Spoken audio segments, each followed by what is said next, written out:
Being the fastest man in the Pacific is no easy feat, and for the Pacific Sprint King, it has been an interesting journey so far. Join us as we go off track with Rotten Banuve Tabakaucoro as he shares his journey in athletics from his childhood days to national duties for Fiji and more. Set. They're away in a great start as well. Looks like Banuve got a fly at the moment. The Bales rocket is going. He's going real hard. Here comes Dodson, starting to move into the final stage. And there's no doubt about it. Banuve's got it. Dodson is second. Puluinak everybody, I'm Banuve Tabakaucoro and this is my story.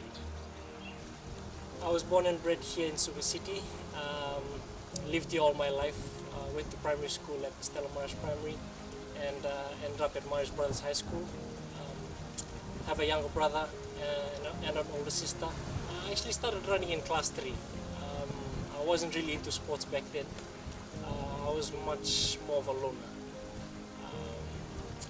I was very comfortable in my own space. I didn't really do much, but I enjoyed playing outside though. I only took it seriously when my class 3 teacher actually forced me out of the classroom to go and take part at doing our winter house in school. So that's where it all started, and that's where I found that I was really quick. Little did I know that my mom and dad were former sprinters as well in their respective schools, which was Marist and ACS. So I found out, I found out very late that they were actually sprinters as well. So, which was a blessing as well. I actually found the talent on my own, and yeah, that's pretty much it. Finding his way in the sport of athletics was a challenge for Banuve.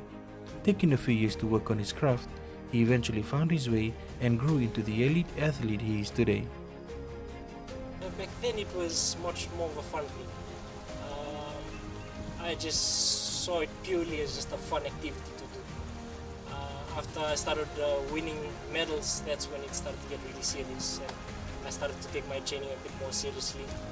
But other than that, it started off with just pure enjoyment, and I think those are some of the memories that I really treasure.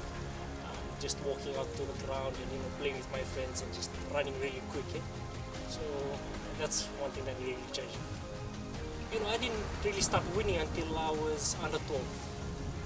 All those other years were just, still very new experiences to me, especially competing with students that weren't in Stella Maris but were in other schools as well.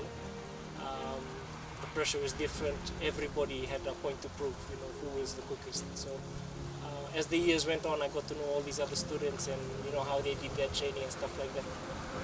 That was until I caught the attention of the national coach, Paula Tofu. And once I started training with him, things just totally changed from there. But I think for me, my natural ability to run really quick was always there. Going to a school like Marist, athletics was the #1 sport there, and still is. I didn't really know that until I got there. We thought that in primary school, having to meet with students, competing with students around the country in the provincial, because it was a provincial games, was much more tougher than competing with the secondary school students, which was the Coca-Cola games. Little did I know that there were more secondary school students coming to compete at the games. You're looking at over 3,000 athletes over 2 to 3 days. And that was something that really took me by surprise, how much more people paid attention to the sport in my years in Maris. And my first love wasn't actually sprinting when I got into Maris. It was actually jumping. I used to be a long jumper. And I think my speed really helped me jump far. And I've always been a power athlete. For me, when I do my training, most of the time, I don't really like doing the long runs, but when it comes to days where we're doing blocks and speed stuff like that, that's always been my go-to. So, yeah, that's pretty much been my experience at Maris. And knowing that the expectation of the old boys and, also all the other schools that came through the school as well, trying to meet their expectations and having to follow in the footsteps of the athletes that came before you, that was always tough. So when I came in there, there were some pretty big shoes to fill. Well, my first introduction to the national team was actually in class 7. was still under 13 when the games in the what was it, the junior Olympics in Australia. That was my first introduction to international level competition. It was a very different experience. There were a lot more kids that were running faster than me, excuse me, and that really changed my perspective of, as well as thinking that I was quick, and then going to meet those other students that were much more quicker.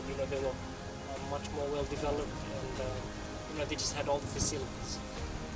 And that was my first experience. As soon as I went into Marist around Form 4, I continued with athletics.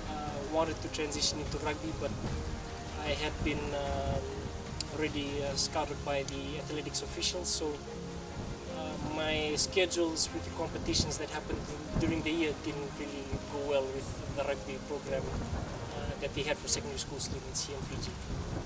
And so I just couldn't really find time to get away from the track life and do something that I also like to do, which is play rugby.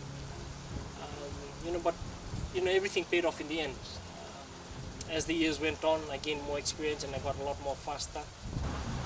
I actually made the transition from athletics to rugby in 2016.